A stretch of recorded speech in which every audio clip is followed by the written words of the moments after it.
Hello, friends, and welcome to episode 1256 of the Juicebox Podcast.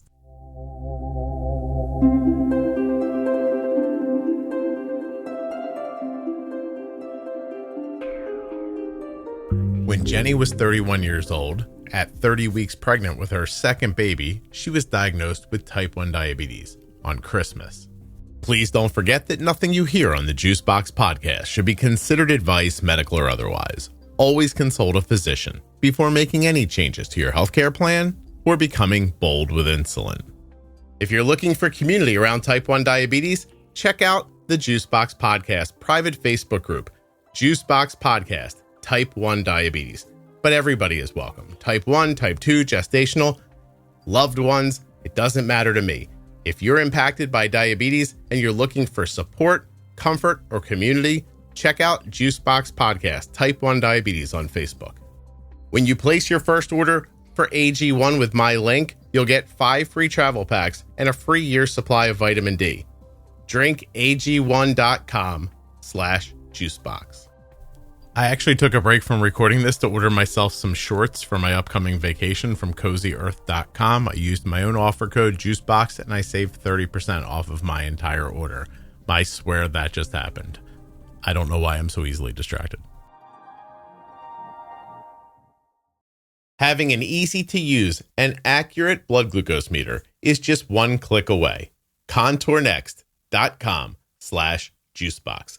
That's right. Today's episode is sponsored by the Contour NextGen blood glucose meter. This episode of the Juicebox Podcast is sponsored by the Eversense CGM. And sure, all CGM systems use transcutaneous sensors that are inserted into the skin and last 7 to 14 days. But the Eversense sensor is inserted completely under the skin, lasting 6 months. EversenseCGM.com/juicebox. My name is Jenny, and I live in Wisconsin. I was diagnosed with type 1 it was Christmas Eve of 2021. Christmas Eve? So it was horrible. Yeah, but, no kidding. Yeah. So, but I was at the time 31 years old. So yeah, that kind of was a jarring experience. I was also 30 weeks pregnant. Ooh. So yeah. So it was a very tumultuous time. And I was in Ohio. So there was a lot going on I feel like was just. Did you say Ohio, like just telling me you weren't at home at the time, or because you have some problem with Ohio? No, we were traveling to see family, and it just kind of everything hit the fan. Okay. On Christmas Eve when we were there. I was going to say, you're not from Wisconsin, are you? I am, actually. You were born there and raised? I was. Are you saying that because you don't hear an accent? I don't hear it the same way I expect it to be. Yeah. Well, if I said like bagel or bag, it's like the nasal A. That's probably. Yeah, you're a little more nasally and not as Canadian. Right. Yeah. Well, I am from Madison, so it's like the southern part of Wisconsin, which is, I think, a little bit, it can be a different thing. Isn't Madison like a college town? Yes. Isn't that where she went to UW-Madison? I don't tell Jenny's personal details on the podcast. Oh, sorry. Yeah. But my brother moved there when he was young and never came back. Oh yeah. We love it. I grew up here, and then I actually went to Ohio State for school. Oh, okay. And then met my husband. And then after he completed grad school, we were like, let's go anywhere in the country and live and like start our own world. And then he got a job in Madison, my hometown. So that's stupid. Yeah, I know. It was like one of those things. And of course, his family was like, did you guys plan this? Like, are you trying to go to her family? And there's no way his mom didn't think that you hooked him into that whole thing. I know. It was a complete shock to me. And we were just kind of being directed by his career path. So it was. Let me tell you how it went. She gets her friends together and she goes, I'll tell you what she did. She waited till he had his advanced degree and she knew he could make some money. And then he got it. Then she showed him the goods and then brought him back to Madison. That's exactly. I know. I'm pretty sure she's still 10 years in. I think she still thinks that to this day. But.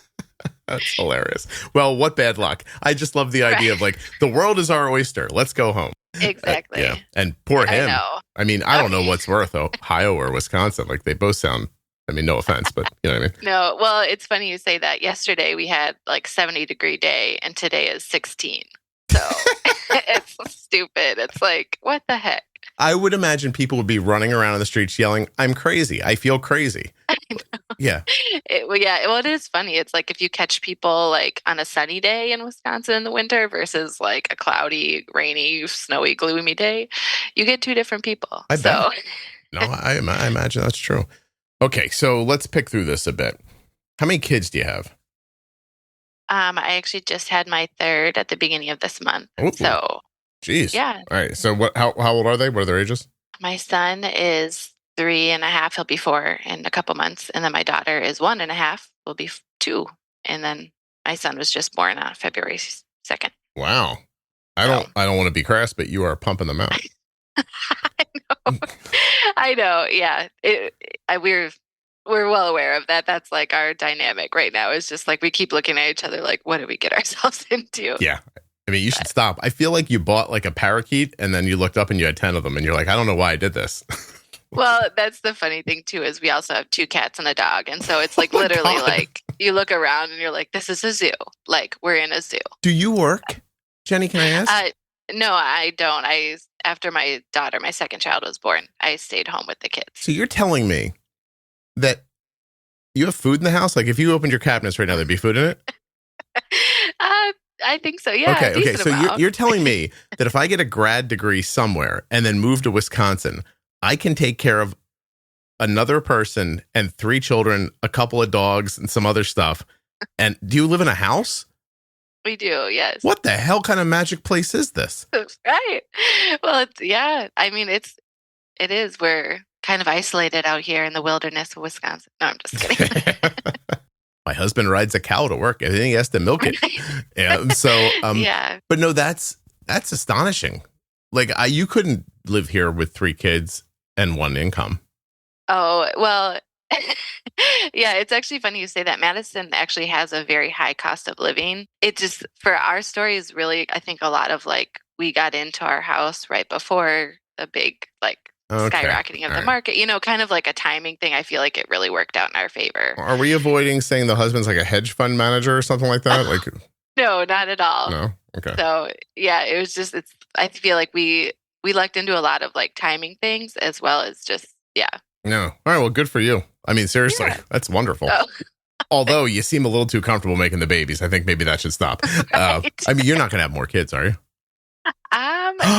Jenny. It's a discussion. Well, I feel comfortable with 3. My husband has always been like 4 to 5. And so we're navigating that. Plan? Do I have to be, is he a prepper? Do I have to be looking out for this guy? Right. Yeah, no, I don't know. I mean, it's just, I think it's kind of like, he literally has this dream of like sitting at the end of like a huge dining room table and looking around to be like, this is my, all my kids and like my brood. Tell him he's going to be at work while they're at the dining room table. And they're all going to be fighting over the last pork chop. So he better calm down. Yeah. And I think it is kind of a weird, thing to think through of like, how many kids do you want? What type of parent and how involved you want to be? And it's crazy. Have you ever considered maybe he doesn't understand how sex works? Maybe he just likes the sex part. What if you told him it was possible to do it without making a baby? Do you think he'd be like, oh, I don't need this many kids then?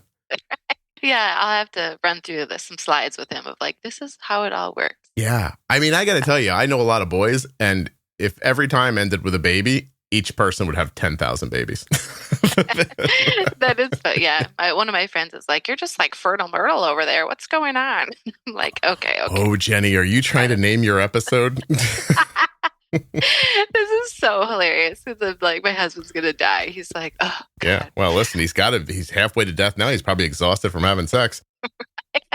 All right. Wait a minute. So you're the only type 1. Is there any other autoimmune? My sister has celiac, which I was trying to think, is that an autoimmune? It is. And weirdly, the same time I was diagnosed with type 1, she was diagnosed with celiac and also very pregnant. So It's like a bizarre coincidence there. Is that a dig at her, Jenny? No. When you said very pregnant, or did you just mean towards the end of the pregnancy? Oh, no. Near the end of the pregnancy. Oh, I wasn't sure if you were like, she was so big. You should have saw. Yeah, like I wasn't sure if that's what you were going for. Oh, I have no place to speak to that. It was like I gained the most weight of my life in this last pregnancy. So Wow. broke new barriers. I'm a trendsetter, Scott.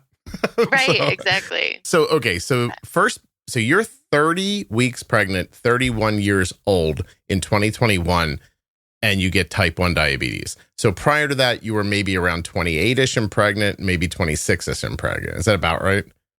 Doesn't need to be exact. So this was actually my second pregnancy. Oh, that was your second. Sorry. So I know it gets very muddled because I literally was like, I think I've been pregnant or breastfeeding like more time than I've not with diabetes. I mean, slow the down. You know what I mean?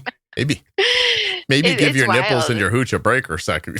I mean, my body is screaming the same thing. So, by the way, I found a way to say that doesn't have to be bleeped.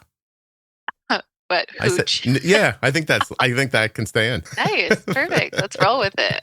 But seriously, like, Jesus Christ, will you calm down? I know. So yeah, well, what was interesting was because we found out with my daughter we were pregnant in like July of 21. Mm-hmm. This episode of the Juicebox Podcast is sponsored by the only 6-month wear implantable CGM on the market. And it's very unique. So you go into an office. I've actually seen an insertion done online, like a live one, they recorded it. The entire video is less than 8 minutes long, and they're talking most of the time. The insertion took no time at all, right? So you go into the office, they insert the sensor. Now it's in there and working for 6 months. You go back 6 months later, they pop out that one, put in another one. So 2 office visits a year to get really accurate and consistent CGM data. But that's neither here nor there for what I'm trying to say. So this thing's under your skin, right? And you then wear a transmitter over top of it. Transmitter's got this nice, gentle silicone adhesive that you change daily. So very little chance of having skin irritations. That's a plus. So you put the transmitter on, it talks to your phone app, tells you your blood sugar, your alerts, your alarms, etc. But if you want to be discreet for some reason, you take the transmitter off, just swoop, comes right off. No, not like peeling at it or having to rub off adhesive. It just kind of pops right off. This silicone stuff, really cool. You'll say it. And now you're ready for your big day, whatever that day is. It could be a prom or a wedding or just a moment when you don't want something hanging on your arm. The Eversense CGM allows you to do that without wasting a sensor because you just take the transmitter off and then when you're ready to use it again, you pop it back on. Maybe you just want to take a shower without rocking a sensor with a bar of soap. Just remove the transmitter and put it back on when you're ready. The Contour NextGen blood glucose meter is the meter that we use here. Arden has one with her at all times. I have one downstairs in the kitchen, just in case I want to check my blood sugar. And Arden has them at school. They're everywhere that she is. ContourNext.com/juicebox. Test strips and the meters themselves may be less expensive for you in cash out of your pocket than you're paying currently through your insurance for another meter. You can find out about that and much more at my link, ContourNext.com/juicebox. Contour makes a number of fantastic and accurate meters, and their second chance test strips are absolutely my favorite part. What does that mean? If you go to get some blood and maybe you touch it and, stumble with your hand and slip off and go back, it doesn't impact the quality or accuracy of the test. So you can hit the blood, not get enough, come back, get the rest without impacting the accuracy of the test. That's right. You can touch the blood, come back and get the rest, and you're going to get an absolutely accurate test. I think that's important because we all stumble and fumble at times. That's not a good reason to have to waste a test strip. And with the Contour NextGen, you won't have to. ContourNext.com/juicebox. You're going to get a great reading without having to be perfect. I actually ran a half marathon while pregnant. And then right after that was the gestational diabetes test. And it came back slightly elevated. I actually just looked the other day and it was my A1C was 6. Oh. And so they were like, oh, you have gestational diabetes. So they were like, let's, try to work on your eating and then we'll retest you. And then they did that a couple weeks later and they were like, oh, this is I don't even know what they call it, a strong case of gestational diabetes. So you need insulin. And so we were going to Ohio for Christmas, I was already like using, I think I was just on long acting insulin at that time. It was just kind of like a low level dose. And I don't even think anyone was looking at the numbers. It was just kind of like, you just need a little help with your numbers. And so using that, my son had gotten norovirus at the beginning of December and then passed it to me right as we were leaving for Christmas to go down to Ohio. And so they actually believe that is what triggered my T1D diagnosis. Is it not possible that that wasn't gestational diabetes, that it was just a slow onset of type 1? But what the weird thing is so when all this was happening, so it was basically like the drive down to Ohio, we stopped to eat somewhere and I like randomly checked my sugar and it was like over 200 and I had never seen that before. And so I had been on the phone with the doctors. By that time, we'd driven all the way to Ohio. My sugar was climbing 300-400 and they were like, you need to go to the emergency department. And so we ended up going there and then I was basically in DKA. And so they did all of this testing over Christmas Eve to Christmas. I had this vivid memory of waking up at like 5, whenever the doctor's round, really early in the morning, 5 a.m. on Christmas Day. And these doctors are like huddled in my hospital room. And the lights are off because I'm sleeping, obviously. And it's like dark and moody. And the one doctor like sees that I'm like kind of awake and he's like, we think you have type 1 diabetes. And he's like, you go back to sleep. We'll like talk about it later.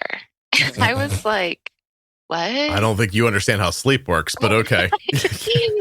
But then because of that, like, I don't even know how they came to it. They did all this other testing, but I don't have the antibody for type 1. Okay.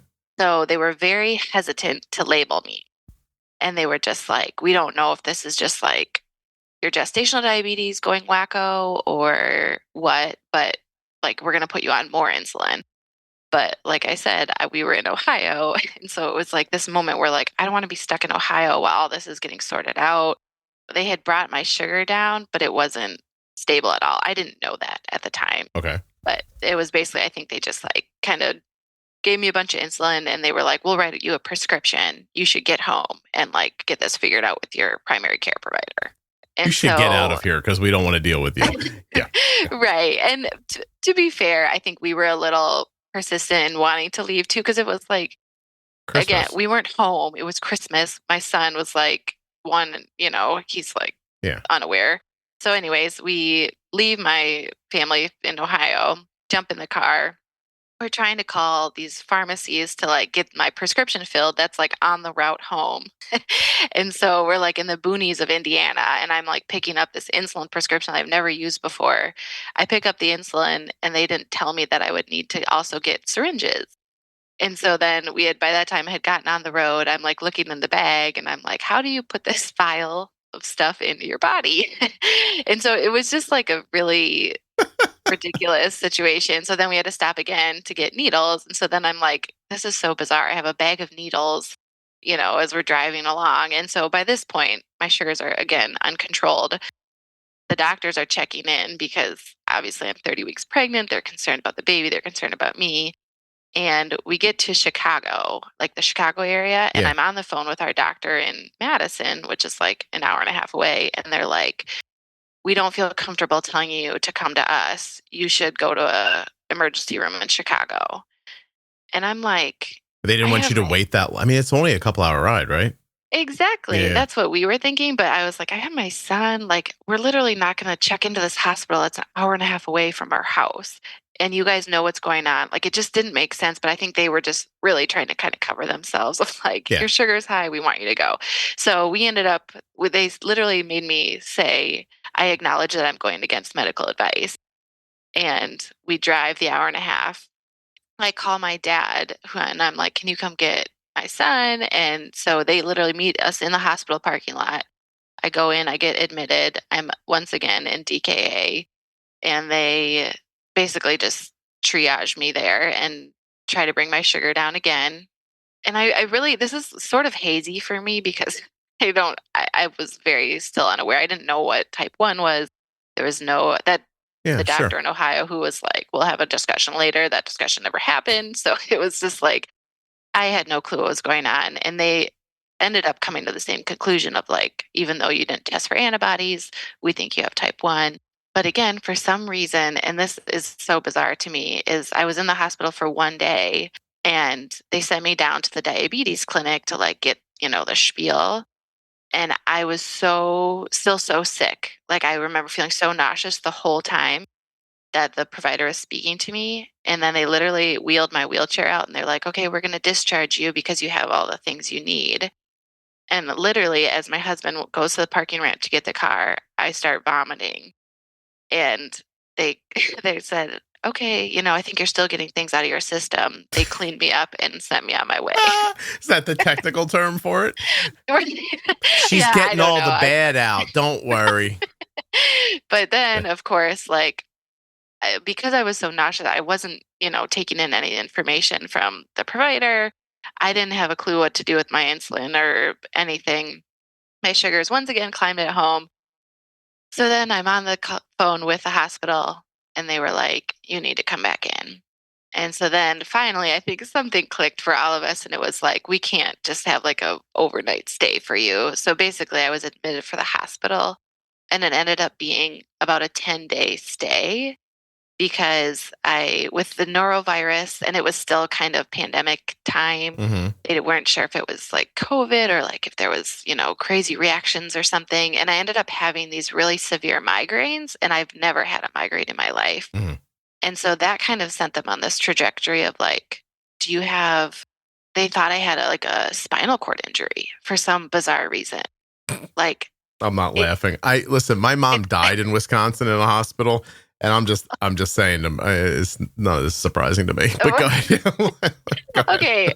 So, and I don't know if I wasn't communicating to them well, but so I ended up I had an MRI, I had a chest x-ray, a CT, and a spinal tap. All to like, literally, they're like, we ruled out absolutely everything that could be wrong with you. We just think you have diabetes. And I was like, do you have really good insurance? Were they like, ooh, payday? Right. So I don't know. And I actually was chuckling because I was looking through my chart yesterday and they also tested me for West Nile virus. I was like, they were like, what? This sucker's got good insurance. See if she's got West Nile virus. I mean, now that all the badness is out of her, she's still sick. It doesn't make sense. It could be spina bifida. Right. And so, yeah. And this whole time, again, because it was pandemic time, I couldn't have any like visitors for prolonged periods of time. And so it was like this 10-day span where I didn't see my son. I'm super pregnant. I couldn't see my husband and like he wasn't allowed in with any of the procedures. So like I got a spinal tap by myself. Like I just remember like sobbing throughout the whole procedure because I was just so overwhelmed. So like, what the heck is going on? But yeah, so then good times, as they say. Right. It was a pretty horrific Jenny, listen, experience. After these people by luck didn't kill you in that hospital. Right. And let's just say that's exactly what happened. You just luckily survived their care. After that happened, you've got to learn about type 1 diabetes and you're 30 weeks. Like, I don't know how to do all the gazintas, but 4 times 9 to me seems like it might be, let's see, is that 36? So you were like about ready to make and plus you've already pushed out one kid. So this one's going to come out more timely. And right. Well, right. So it was like, and I also actually forgot to mention in the midst of this, like, I don't think it was the drive from Ohio to Wisconsin, but it was very shortly after I got checked in, maybe the second or third time to the hospital that I was told that my provider for my, what do they call it? Oh, the gynecologist and the people who are basically watching my baby, she sent me a message in the My Chart thing and was like, we're dropping you as a client because you have type 1. And so you need 30 weeks? Specialty care. At 30 and weeks? Yes. And I remember being like, is this a joke? And like, again, waterworks, like everything was just like falling apart basically. And so, and then, it was just chaos. And so what ended up happening is I was bawling to the providers in the hospital and they realized like there was just poor communication. It was like, they were trying to transfer my care to the specialty clinic, but it came out super wrong. And so we're dropping you as a client is how it came out. Well, and Yeah. at this point, I'm still working. And so I had told my employer that I was like not able to come into work. But then they're like, okay, when are you coming back? And I didn't know. But then I also they were saying, well, now that you're high risk pregnancy, you're going to have 2 appointments a week. And, so it was just like Mhm. they had no concept that this would just be like life altering for me. And so I just felt like 2.5 weeks of just complete, like, horrible, Yeah. like overwhelming emotion. Overwhelming, no idea what's happening. Your health still isn't balanced well. But are they Right. addressing your type 1 at that point? Like, are you on basal insulin? Are you learning how to do those things? Is that even happening? So I have this memory of like this, it was like 3 different providers coming in and drawing this same chart on the whiteboard in my room of like what basal insulin does and what bolusing does. And it's like just, like the basal is kind of this flat line on the bottom. And then when you bolus, it's like this wavy line.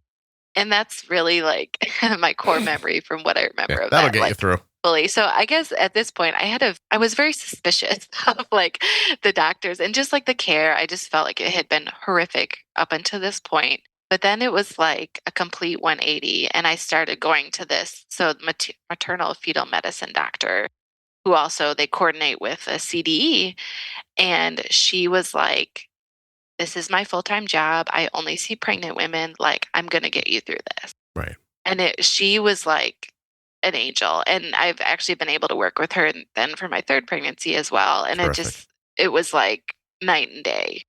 She understood it. Like, she understood how overwhelmed I was. She got me on like the correct doses. And really just honestly by eyeballing, she's like, okay, this is like your height and weight. This is where you've been, your sugars. Like, let's start here. And it was almost like perfect settings from the get-go for me. Yeah. Surprising what you can accomplish when you know what you're doing. Right. So that was like, it was almost like, are you real? Like, I just have had such a horrible experience with other things. Hey, So it was just the kid came amazing. out okay? This didn't hurt the kid too bad? Yeah. Yeah. So the only thing, she was like a little bit bigger than my first baby. And of course they are like, well, like people with diabetes have big babies. And I was like, I don't think that's always true. But so that was kind of what they checked. Yeah, I mean, yes. And at the same time, you didn't really, like, you were having impacts from diabetes throughout the pregnancy. You didn't really know it until they got to, look at your A1C and said it was like around 6. And then all this, like, what's the cascading timeline from the first time that somebody says to you, you have, gestational diabetes until you realize you have type 1? Like, how much time goes in between there? So I think I was diagnosed with gestational diabetes of like October of 21 and then Christmas Eve of 21. All right, So like a couple 2 months. months. Yeah. But it was So- probably going on before that too. Right. It was just, I don't think they test you for gestational until like that 20 time. weeks around then. Yeah. So But you think the norovirus pushed you over the edge, like got the whole thing running?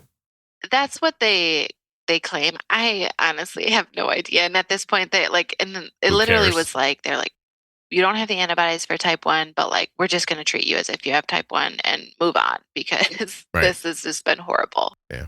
So, and my sweet husband like filed multiple complaints with the hospital and was just like, this has been a horrific experience. And their response was, because you're not the patient, like we understand, we hear your complaints, but we can't follow up because you're not the I'm patient. sorry, we can't talk to you. You're not the person we're trying to kill. Can you get them on the Right. line? Well, no, she can't talk to you right now because you're in the middle of trying to kill her. And it's taken a lot out of her. Yeah, Exactly. Yeah. Oh, it's So, all and good. to be fair, like I think our health system here is like pretty great. It just, I think, and actually recently listening to a lot of your whistleblower episodes and things, it's just like, I think type 1 is just not on the forefront of a lot of providers' minds. And so it's just, I think I've come to believe that people are very good at the thing they're very good at. And then when you take them too far off of that, it turns into what you just described. yeah. And then you had too many things going on.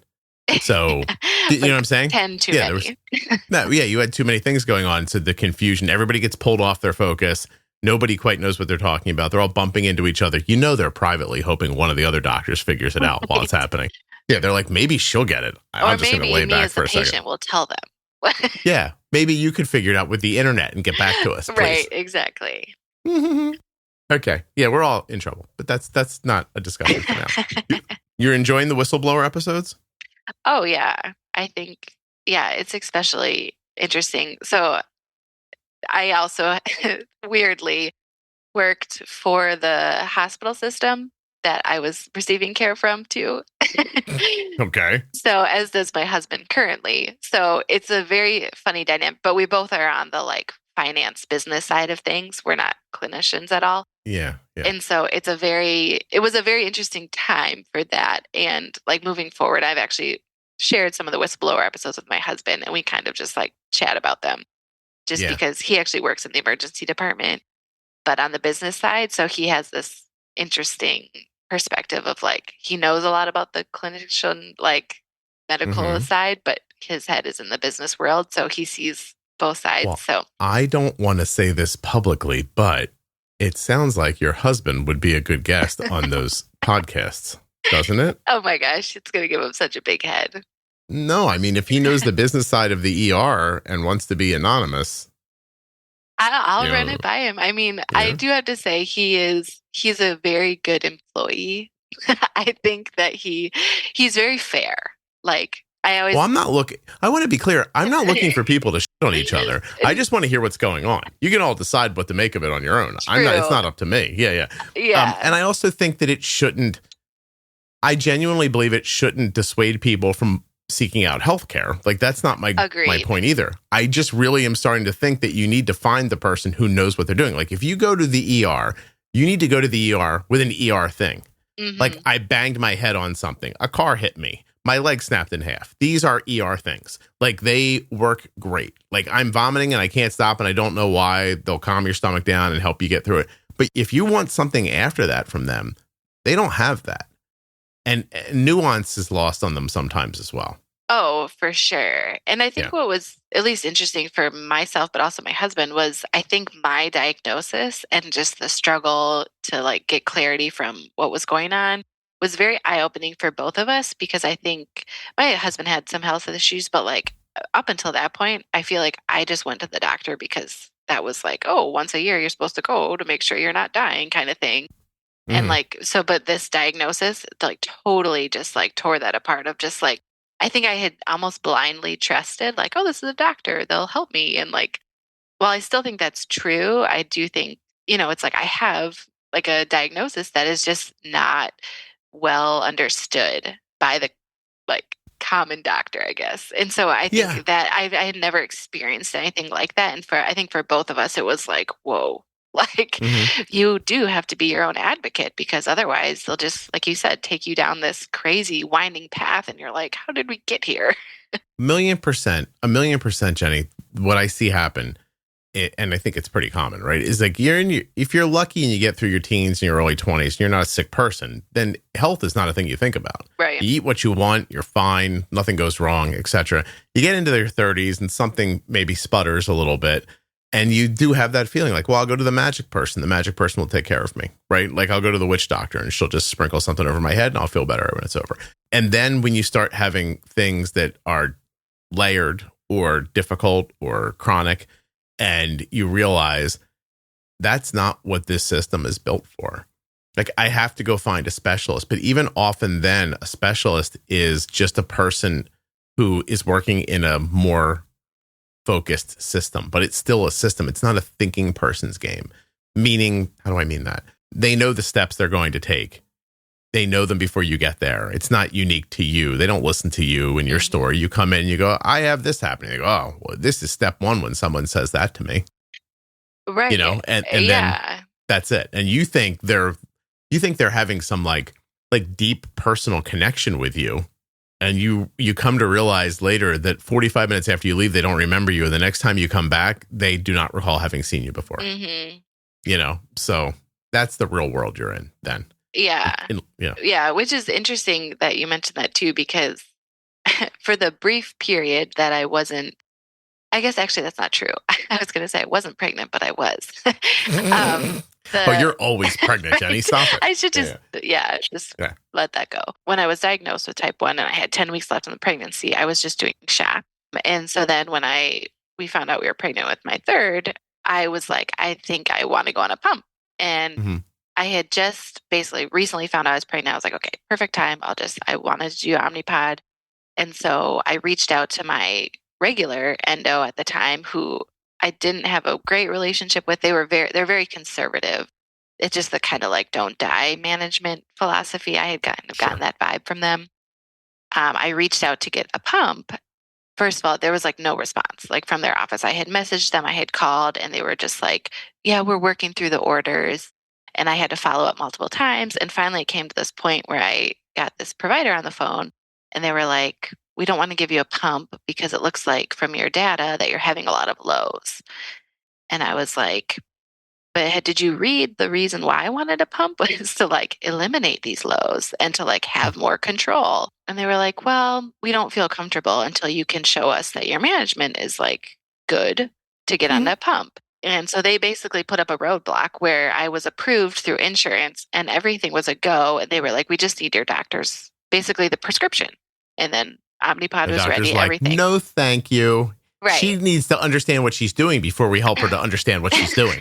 Okay. Exactly. So, yeah. Well, and have gone through all of my hospital ordeal and everything. I was like, at this point, I completely understood I needed to be my own advocate.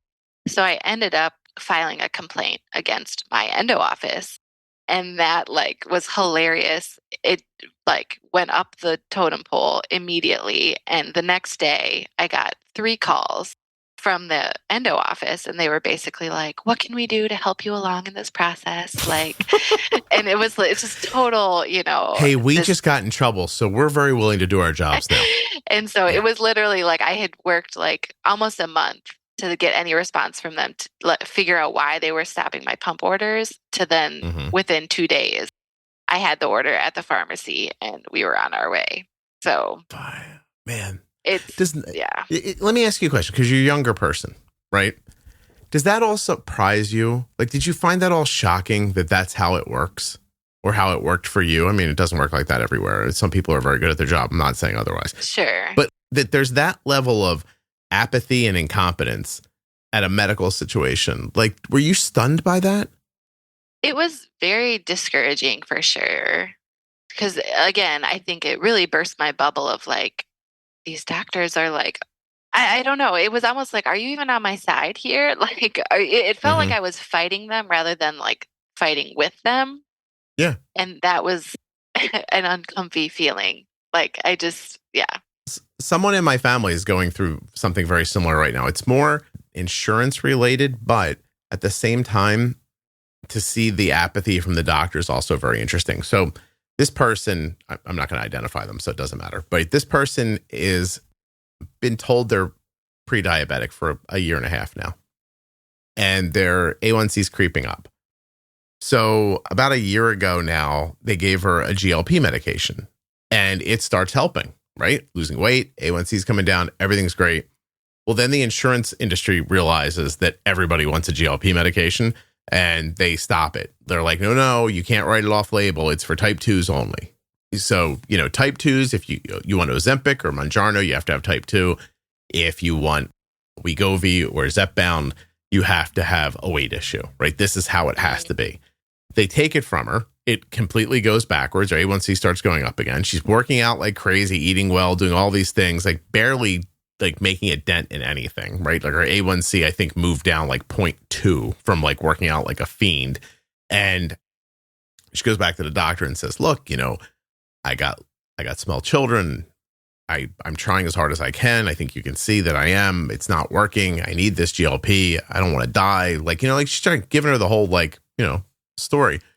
And the doctor goes, yeah, I wish I could, but your insurance won't cover it because you don't have type 2 diabetes. If we can get your A1C up a little bit and get you some type 2 diabetes, then we can get you the GLP and you'll be fine. And I know that's an insurance thing, but the problem's an insurance thing. But the way the doctor talked to her about it, right. I was insulted by it. Like, you know what I mean? Like, nothing I can do. I mean, just continue to get sicker and then we'll work it out later. Right. And I'm like, oh my God. Like, so the problem is this person's insurance won't cover Wegovy or Zepbound for weight loss because they would qualify for that, you know, but their insurance won't pay for it. And then the doctor says, this absolutely floored me. Here's a brochure for a comprehensive weight loss program run by, you'll never guess who, bariatric surgeons. So you get to go to them, give them all your money that you would have been happy to pay your copay on for Wegovy or a Zepbound or something that would have like set up. She'd have been 50 pounds lighter in 6 months if they would have given her this drug, right?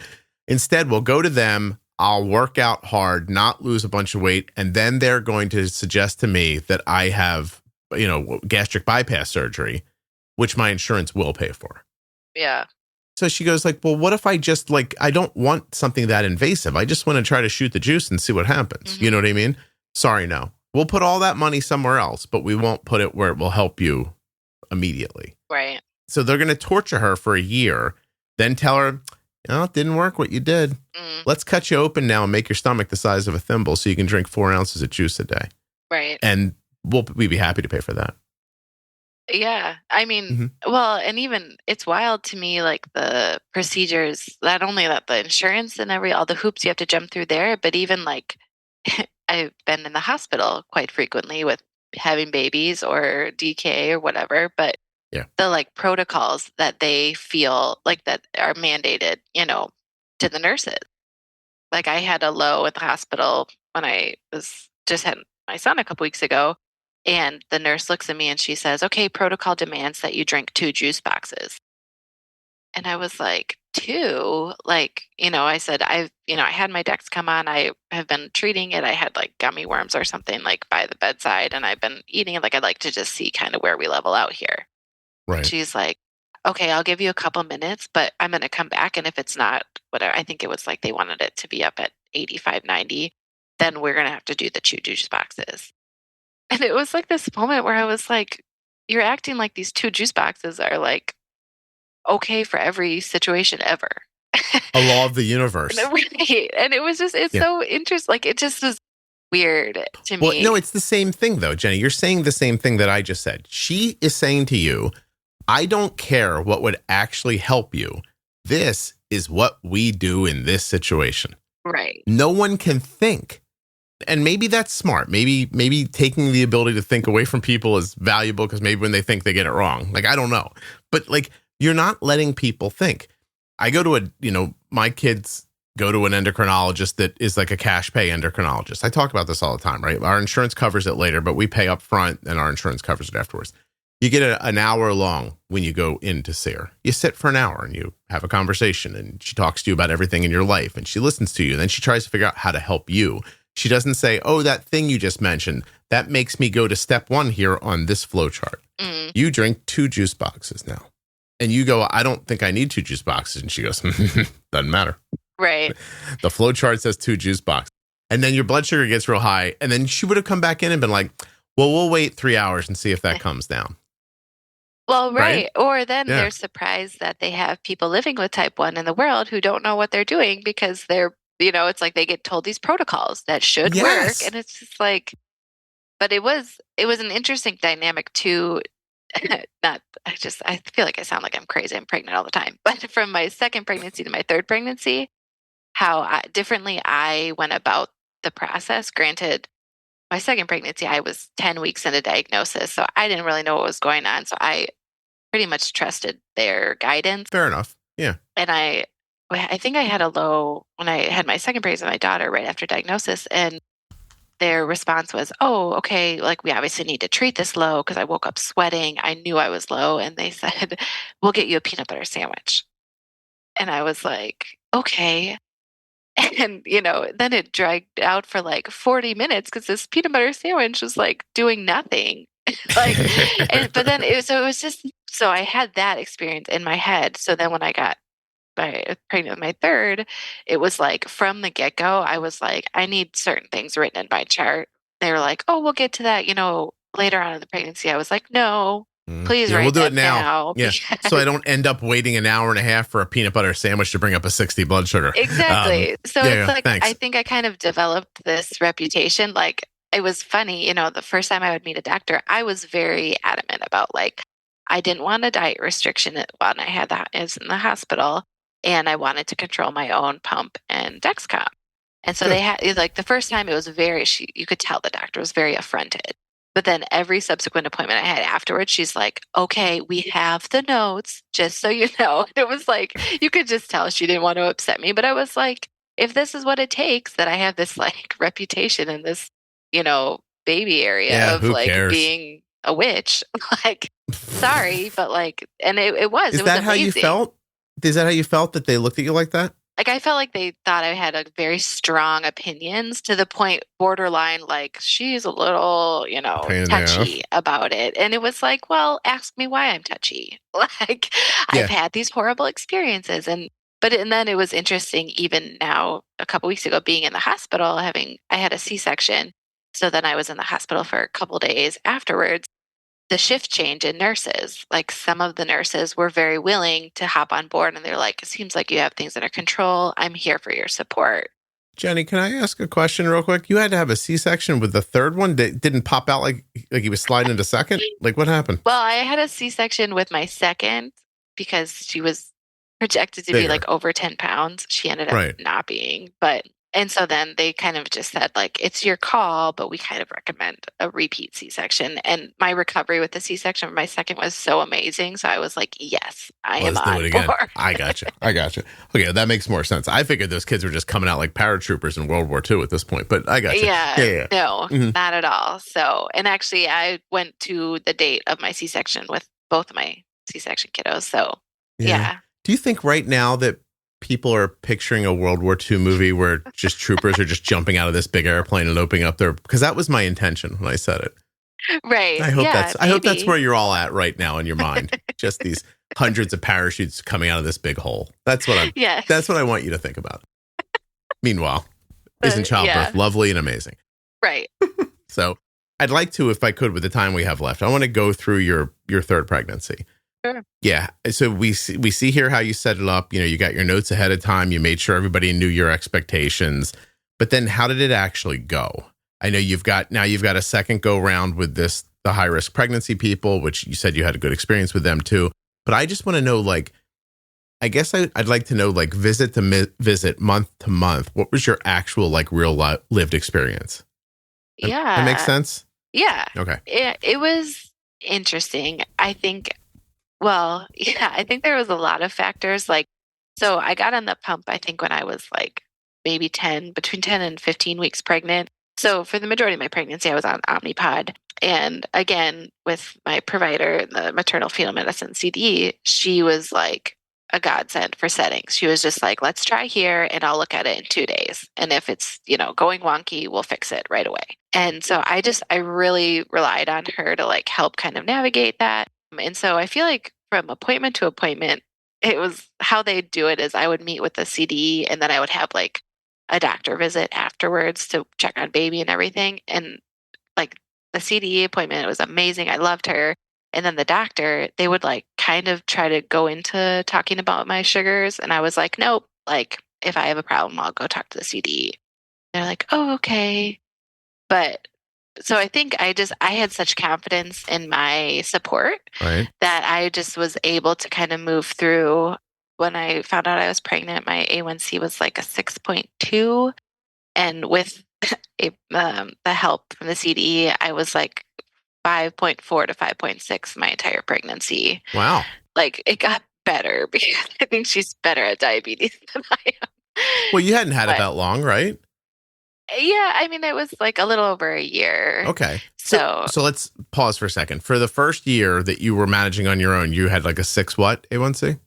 Like a 6, I think it was 6.2. And that's very good. Now, do you think there was a honeymoon in there, or was this just you with managing well? I would say I don't know what you call it. I'm not one of those people that like has like 400 to 60 or whatever, but I would definitely say I think my A1C is probably skewed a little bit because I think I fluctuate probably a little too much. Okay. So I think my management was okay, but I think it was probably my A1C looked maybe a little bit better than it really was. It should have been. You're like, I'm getting away with something here. Okay. So in your first year, but do you think you were honeymooning or no? They never said that I was. Did you ever have that feeling like, I can't believe how little insulin I'm using, or I didn't need help with insulin today like I did yesterday? No, I've been super sensitive to insulin since diagnosis. Okay. So I've always had very little. So even during pregnancy, I feel like my amounts that she was like, this is nothing for most pregnant ladies are on. So in that first year, when your blood sugars do vacillate up and down, what was the Like, did you know why it was happening? You just couldn't like bring yourself to change it, or did you not know? Yes, I knew it was me. I'm lazy. It was like I still to this day probably am not a great carb counter. So it was like I would look at a plate of food and be like 8 units, and then it would be wrong. And so then it was like lots of micro correction. So I would just, and even when I was with this maternal fetal medicine CDE, she was like, "You're making this way harder on yourself. I see you correcting all the time." And I was like, "Yeah, she's like, just input your carbs." And I was like, "But I just haven't never counted." So it's me. It's me, Scott. Is that a Taylor Swift song? It's me. Oh, I'm the problem. It's me. Right? Oh, Yeah. Yeah. Mm-hmm. Oh, maybe that could be. No, I am really going to call this one Fertile Myrtle. So I'm sorry. Don't you already have an episode titled that? Do I have an episode called Fertile Myrtle and I'm not aware of it? Is that possible? Maybe that's not true. Maybe Holy Christ, let's look, because I think I need help if that's the case. Hold on a second. Let me go to the place where I just upload my podcast. I was like, by the way, the podcast is so close to 16 million downloads right now. Very exciting. Oh my goodness. Okay, hold on. You're saying that the word fertile? No. Yeah. I don't even have the word. Not even fertile. All right, hold on. Maybe I'm manifesting it that this will be an episode. I mean, am I spelling fertile wrong? That can't be. I mean, I'd have to be an idiot if I couldn't do that. And Myrtle.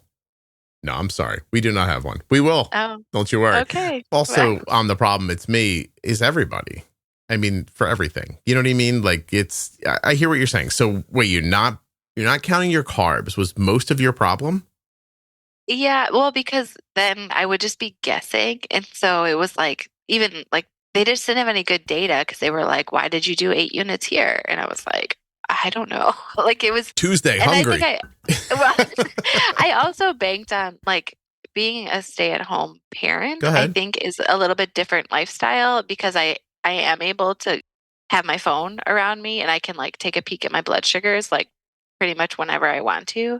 So I'm able to do micro corrections fairly easy. Whereas if I was distracted or at high pace, different environment, I might not be able to do that, and it would maybe force me to be a little more accurate. Jenny, can I pretend to be a therapist for a second and ask a couple of questions? Is it possible you weren't maybe not just trying to like not throw yourself headlong into this thing? Like, were you trying not to have diabetes the best you could? That makes sense. Probably. Well, I also probably think it's like having 2 little ones running around. Like, I think prioritizing myself was probably a big issue. Like, just setting aside time, whether it is ahead of time just to learn the stuff or even just during the day. Like, it was just. So you're putting everything before yourself. Probably. And not really in a martyr sense, more of just like, I would say it's more lazy than I like how Jenny's like, you don't want to be giving me too much credit here for caring about other people. It's had a lot more to do with a puzzle game I have on my phone and how much I love it. Well, right. Yeah. Or it's just like, I'm like, kind of obsessed with food, so it's like I would just want to eat and not pre-bolus, and so it's just. Has that been your whole life? Your food, the way you feel about the way you feel about food? Yeah, I think it's a kind of a running joke in my family. Like, I don't know. There's like the stupid one Halloween. My mom always put out this glass jar of like candy pumpkins. Mm-hmm. I'm gonna like, I can't believe I'm sharing this, and she like, I opened the jar to take one and she was like, "Only one, Jenny." And I like shoved like 5 in my mouth and I was like, "Oh, didn't hear you." And like my brother to this day will like tell me that story. And he's like, "That's just like in my mind forever is like you." He's like, and I don't know why. It's just, I don't know. Food is just big for me. Can I ask a question that's indelicate? Sure. I think I know what you're going to ask. Well, what do you think my question's going to be? That way it gets me out of saying it. Good. Has weight been an issue for you throughout your life? Yeah, I was going to say something like that. No, I've never been like stick thin, but no, I'm like a nice Wisconsin girl. I was going to say, because Wisconsin thin is a different thing than regular thin. So yeah, but no, I don't think, I've always been like probably a little chubby. Let's just say that, but nothing like. I've probably been a little chubby. Is that a thing? I mean, I don't know. Like I'm just trying to gather facts. The only time I've ever been to Wisconsin, and I'm being serious, I'm not joking. I was gobsmacked by how terrible the food was. Like, and I mean like nutritionally. Oh. Yeah. Like, I'm sure it tasted good, but I'm talking about like, I was at a restaurant once and I looked at the menu and I actually thought to myself, there's nothing here I would eat. Like I was being serious. Like I'm like, can I have a salad, please? And I did not want a salad. And I am not a salad person. I could not see one thing on that menu that I thought wouldn't be an affront to my body. Were you in a city or were you in? As in like Oshkosh. Okay, whatever. I don't want to isolate. Like I do think it is different. Like Madison being like a big major university college town, I do think the food scene is a little bit different. But like we're the birthplace of Culver's, like Butterburger, like like fried, like greasy. So yes, yeah, like fried and greasy and yeah, like all that fat and everything. Like, and I was like, dear God, like I don't think anybody's got. I actually ended up. My brother's got type 2 diabetes, and I was like, dude, you're doing great. I said, living here, if you're managing the way you are, I'm like, you're doing fantastic because this is hard to navigate. You know what I mean? Yeah. I'm not going to paint it like we're out here, like living this healthy lifestyle, but I think it's there if you want it to be there. But no, I understand. But once wants that? I'm just kidding. Oh, I see. I'm actually going to do the next thing on my to-do list with, I don't know who I'm going to do it with yet, but I think I want to do a series and tackle hunger. And like really try to understand hunger and like satiation, that kind of stuff, especially in how it applies to people with type 1, because, you know, amylin can be an issue and people with type 1 can be hungry all the time and just think that that's normal. And it's actually kind of not. GLPs are kind of proving that now, helping a lot of people with type 1 diabetes as well. I really want to dig down into it. That said, I wonder if like, is it about like, because you went right to the idea of like a holiday. Is it like, does food just seem like happy? Like, do you have like an association between food and good times or like anything like that? I don't know. I mean, nothing like sticks out. Like, yes, I feel like during the holidays, food is like an aspect of it. But I feel like for me, like I would just, food has always just been very enticing to me. Like, and my husband is like, oh yeah, I forgot to eat lunch today. And I'm just like, what? You don't understand like, that at all. No. And it's wild, but it's been interesting to navigate as a type 1 because I think it's helped me like understand food in a different way. But at the same time, I have been very adamant about like, I don't want to limit myself. Like, it's like, I still want to enjoy food the way I was. So I have a different perspective now. I'm just about a full year on a GLP medication. I don't give a crap about food. I wasn't a big food person before, but now I literally look at it like fuel. And I just look at like, I don't know, my happiness or like my fulfillment or something like that out of something else. Because, you know, and don't get me wrong, like who doesn't love going to a restaurant, hanging out with a bunch of people and bullshit and stuff like that? Like it's all great. You know what I mean? Like I love cooking food. I love making things for people. I rushed around to make my son breakfast this morning and I liked it. Don't tell him that. You know what I mean? I was like, oh, I'll scramble a couple eggs for him. I'll put this with it. Like, you know, like that kind of thing. But it's eerie how quickly my brain doesn't talk to me like that anymore. Like, do you have the food voice? Do you know what that idea is? Like, do you wake up in the morning thinking like, what am I going to have for breakfast? Not particularly. So I don't actually really care about breakfast. Like I pretty much just eat the same thing every day. Okay. I think I'm more of like a savory enjoyer of food. Like I'm like, if I never had a sweet in the rest of my life, I would be fine. Wouldn't bother. But I think it's just like I have always just enjoyed, I don't know, food, and that's very rarely. But it is interesting. Is it cultural to you, or is it like guttural? Like, do you feel drawn to it like on a primordial level, or do you just like being like, you know what I mean? Are you like, I have to eat this? You know what I'm saying? Or I don't know. Are you getting the impression that I'm like that girl from Willy Wonka that like gets blown up because she, or is it it's a boy? It's Augustus Floop, right? Yeah. I mean, I don't think it's that level. It's just, it's always been intriguing for me. Whereas like other people, like my husband, he'll just eat the same thing for lunch every day. He'll take it to work for months. And then finally he'll be like, oh, maybe I want a different dressing on the salad. Putting a pickle with it today, baby. Right. And that is just so crazy to me because it's not how my brain operates. And maybe you guys are on a more advanced level and I'll get there one day, but I don't know about that. There now. I mean, I don't know about that, but I will eat the same thing over and over again. I don't care. It's fine with me. I can't. Oh my God. Even leftovers, I have to like force myself to like interesting work on. No, I want to have all kinds of conversations about this. Like I really want to pick through how people think about it because I think there's a portion of it for some people with type 1, like that, like an unending hunger can really be because of, your pancreas doesn't just make insulin, it does other stuff too. And so some people with type 1 experience like a never ending hunger. Yeah, that's definitely not me. Not for you. Yeah. No, I just, yeah. You have like a pretty hippie vibe. Do you know that about yourself? Like you're just sort of like, I love the kids, but not enough to pay too much attention to them. And they're like, I'm going to make a bunch of babies. I think 3's enough, but the guy seems to want 5. So whatever. Would you say it's like a laid back? You're a little hippie-ish, like you have a little laid-back vibe to you. Oh my gosh, you just made my day. I have never. Do you think you're uptight? Laid back. No, I think I'm very laid back for the people I'm surrounded with in my life, but I'm not compared to the other lunatics. Is that what you're saying? Exactly. Yeah. So I'm just gonna like write it down in my diary tonight. Like, oh my God, I was called laid back, and it was like you seem amenable. Amenable. Does that make sense?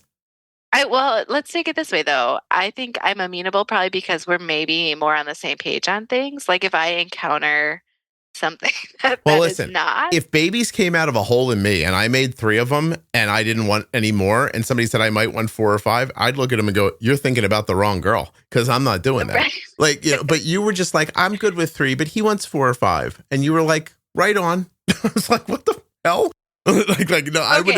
Yeah. I should maybe color that conversation of like, it is a very much like 50-50 decision. Like, I think, it's not like, oh, whatever he says goes kind of thing. Like, I'm going to tell you something, 50-50. If I had the vagina, it would be 98-2. I'd be like, if you're willing to pay for it, I'll consider it. Well, okay, but to be fair, it also could be a situation of like, I personally believe time will be on my side here of like, as we progress with 3 kids, like it'll be like, oh, this is a lot. Like, and I think we'll probably be on the same page in the end anyway. So why, have the bang out fights now? Was there a pun in there? I have a really bad also habit of like saying really wrong things. Like it's like close to a phrase, but not the actual phrase. And it just comes out super That's a pretty Wisconsin-y thing, by the way. I hear my sometimes my sister-in-law says stuff and I'm like, she's so close to that saying. She almost got it right. Maybe we're just in our own little bubble here and we're just like possible. You have your own sayings. That's fine. Right. I hear that. So, okay. So I'm sorry. So we're making the baby. It's going along. This doctor gets you into the 5s. No problem. It stays like that through the whole pregnancy. Yeah. Wow. And it's phenomenal. And I think what was interesting to me, I guess, is like not that pregnancy by any means is easy with diabetes, but I think there's like a natural like understanding that like my insulin needs will most likely just be increasing. And so I think I had that like understanding. So when I felt like my numbers were a little bit higher, I like was like, okay, like things are happening, like hormones are crazy, whatever. And so I would just check in and be like, okay, let's try this. And then I would, if I dip super low, I'd be like, whoop, that's bad. But I think for me with the pregnancy and with babies, like even like the period that I'm in now of like breastfeeding and like dropping off from all these pregnancy hormones has been way harder to navigate for me. Okay. Because there's much less like trajectory. I feel like one day I can be super high and crazy. And if the baby, they're eating way less, then it just tanks. Like it just, I think for me, there just has been so much more difficulty in maintaining good numbers in the past few weeks than the whole last 9 months. Because it was just like, typically I was always just going to need more insulin. Yeah. Okay. Interesting. So you pivoted quickly during the pregnancy. The doctor was there to support it, but you felt good about doing it and you counted your carbs. Is that about it? I would say I counted carbs for breakfast because it was like in my head of like, okay, she asked me to do this. And then like throughout the day, I would be lucky if I probably got another meal in there where I was counting carbs. But for the most part, I think, yeah, I don't know. I've just, I don't know if I got lucky or what, but it was just more, and with the Omnipod, actually interesting, about after 20 weeks, she took me off auto mode and we went into manual mode. So it was basically 100% on setting. Yeah. And that was like, was like shocked when she told me, she's like, let's go off auto mode. And I was like, no, like, why would we ever do that? And then it was like even better in manual. Okay. So, and again, did you go back to auto after the pregnancy ended, or are you still manual? I mistakenly was on manual. And actually, before I had the baby, we had programmed like a post baby setting. So I knew right away, like once I went back on my pump after a couple, I think I had a pretty rough like transition from the C-section. I was like really nauseous and like sick. And so they were still doing my sugars because I was basically like fasting. So it was easy for them to keep it steady. And so then once I got back on my pump, I was in manual mode for like 3 or 4 days. And then when I had my follow-up, it was like, let's go back on auto, and have been on there ever since. Am I confusing laid back with laissez-faire? Maybe you're a little like, hey, whatever comes. You need to describe yourself to me. Like, what is it I'm missing about you? Like, there's no, because you keep calling it lazy, and I don't think you're lazy. I mean, you have 3 kids. You can't be lazy unless they're chained to something and you're like, off in the other room. Yeah, laissez-faire maybe is a fair word. I think, because I've had like some, whether it's like the type 1 diagnosis, midlife, like I just feel like there's so much that's out of your control anyways that I've just kind of resigned to, like, not like, oh, what is, but it's just kind of like you have to learn to roll with life. I gotcha. So I think that's maybe where, like, don't sweat the small stuff, maybe, is the stupid cliche. Have you ever heard me say, like, I reorder my to-do list all the time, like by whatever's most necessary, like, but my wife will make a to-do list and have to do it in order. Right. But you would reorder your list. If something became more important, you would knock number 1 down to number 3 and just put the new number 1 up there. Sure. Yeah. Yeah. But you're not uptight like that. No, definitely not. Okay. But I would say, I think I'm a big planner, but with the grain of salt of like, this, if everything works out, this is going to be the plan. But I know it's not all going to work out. You're a weird mix. It's interesting. I like that. By the way, some people right now are going, did he just call his wife uptight? Sure, whatever. But like, that's interesting because you're a very weird mix of like rigid, but then not at the same time. I have to say that's probably a very accurate description of myself. You really, like, for the last hour, I've been trying to figure out who you are in that regard. And all right, I think I'm willing to stay with that. Like a smoke and mirrors thing. I don't know. I just don't like you calling yourself lazy. Oh, I shouldn't say, I don't feel like I'm a lazy person. I think sometimes my approach can border on lazy behavior. But you don't know how to explain that to me, though, right? Like, what does that mean? Yeah. It's like, if I just took the time to learn some things, or like, like if I set aside a couple days to really like hammer out the details or figure, it's like, typically I'm eating the same meals throughout the course of a couple weeks. And if I just actually nailed those down, I probably would have a much smoother thing, but I've never done that. So you're not a work smarter, not harder person. Probably true. Yes. Well, that really, you should do that. I mean, because if you've got 3 kids, at some point you're going to run out of time. Exactly. And it's like, I know this. Like, it seems like a joke now, but wait till, they're close in age. Wait till all 3 of them are playing a sport. Right. And again, that falls into like prioritizing myself of like, I probably should just like figure that out. Yeah. Too. To make it a smaller part of your needed brain power today. Yes. Yeah. All right. Exactly. Can you do that? Oh, 100%. Will you? Yes. I'll get back to you on that.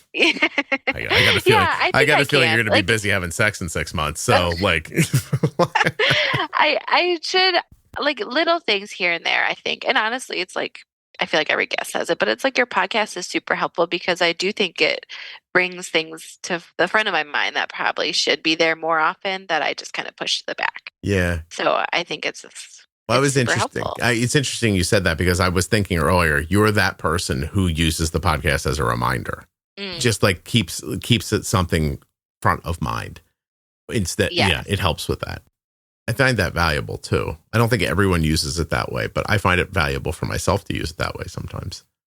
Just stay in the conversation. I've thought to myself of like, I should just go through the pro tips again because it's like that I think would help me. They'll mean more to you. Yeah. And just see where I can have bigger gaps in my management. Yeah, I got you. All right. Well, Jenny, is there anything else? Because I feel good about this conversation. I feel like it's come to a natural conclusion. No, I don't think so. You're good? Yeah, for sure. All right. If your husband really wants to come on and be anonymous, tell me before I put this out because I'll take that part out of here so people don't know about it. Okay, I'll ask him. I'm curious. I don't know. It's a 50-50. It's okay. There's no pressure. Yeah. You know what I mean? But he can come fill me up with knowledge. I'm not going to say that. All right.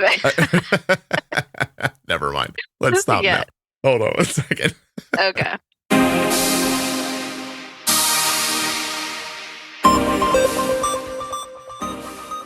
A huge thanks to the Contour NextGen blood glucose meter for sponsoring this episode of the Juicebox Podcast. Learn more and get started today at contournext.com/juicebox. I want to thank the Eversense CGM for sponsoring this episode of the Juicebox Podcast. Learn more about its implantable sensor, smart transmitter, and terrific mobile application at eversensecgm.com/juicebox. Get the only implantable sensor for long-term wear. Get Eversense. The Diabetes Variables series from the Juicebox Podcast goes over all the little things that affect your diabetes that you might not think about. From travel and exercise to hydration and even trampolines. Juiceboxpodcast.com. Go up in the menu and click on, would you like to go on vacation with me? You can. Juice Cruise 2025 is on sale right now. Go to juiceboxpodcast.com or check the link in the show notes to find out more. If you're not already subscribed or following in your favorite audio app, please take the time now to do that. It really helps the show. And get those automatic downloads set up so you never miss an episode. Thank you so much for listening. I'll be back very soon with another episode of the Juicebox Podcast. The episode you just heard was professionally edited by Wrong Way Recording. WrongWayRecording.com.